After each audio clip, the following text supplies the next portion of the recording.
ফিলিস্তিন ফিলিস্তিন ফিলিস্তিন ফিলিস্তিন।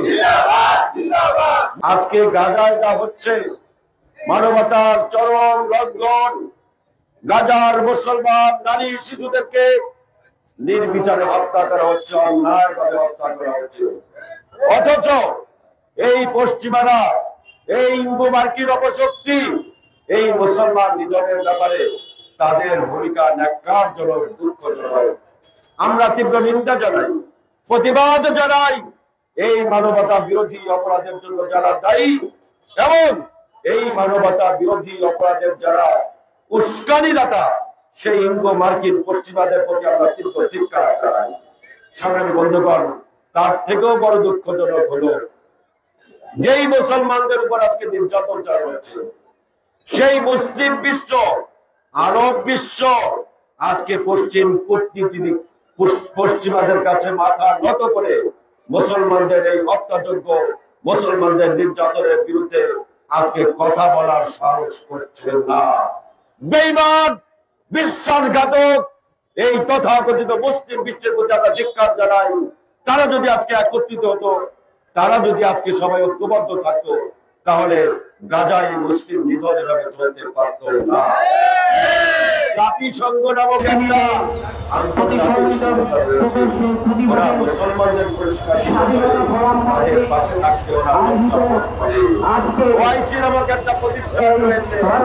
এই ওআইসির ভূমিকা ইসলামী পররাষ্ট্র মন্ত্রীদের সম্মেলন হয় বিভিন্ন সময়, গাজার পক্ষে তারা ভূমিকা পালন করেন না।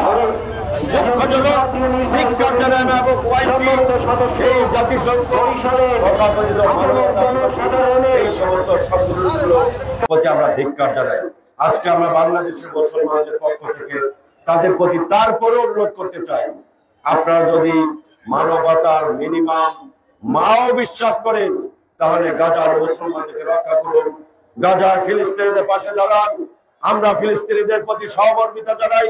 আমাদের সশরীরে যাওয়ার ইচ্ছা আছে, কিন্তু যেহেতু আমাদের সুযোগ নাই, আমরা মহান আল্লাহ রাব্বুল আলামিনের কাছে আমরা ফরিয়াদ করি, হে রাব্বুল আলামিন, আর কত মুসলমানদের রক্ত তুমি দেখবা?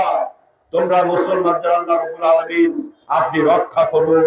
মুসলমানদের পাশে আপনার গায়েবী রহমত দিয়ে আপনি ইহুদিদেরকে ধ্বংস করে দিন, খ্রিস্টান নাসারাদেরকে ধ্বংস করে দিন।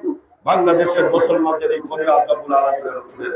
সর্বশেষ বর্তমান বাংলাদেশের জনগণ চায় এই ফিলিস্তিনিদের পাশে দাঁড়াতে, ফিলিস্তিনিদের মুসলমানদের এই রক্তপাত বন্ধ করার জন্য একটি জনগণের সরকার যেইভাবে ভূমিকা পালন করা দরকার সেই রকম কঠোর ভূমিকা উপস্থাপন করা প্রয়োজন বলে আমরা মনে করি।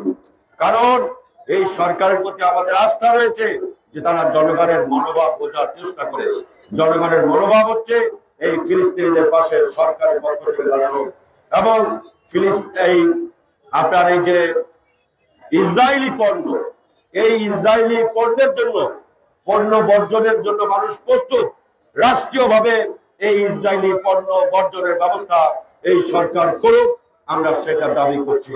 আপনারা ভবিষ্যতে ফিলিস্তিন স্বাধীনতার পক্ষে আপনারা ভবিষ্যতে ভূমিকা পালন করবেন, সোচ্চার ভূমিকা পালন করবেন। ইন্দো মার্কিন চক্র,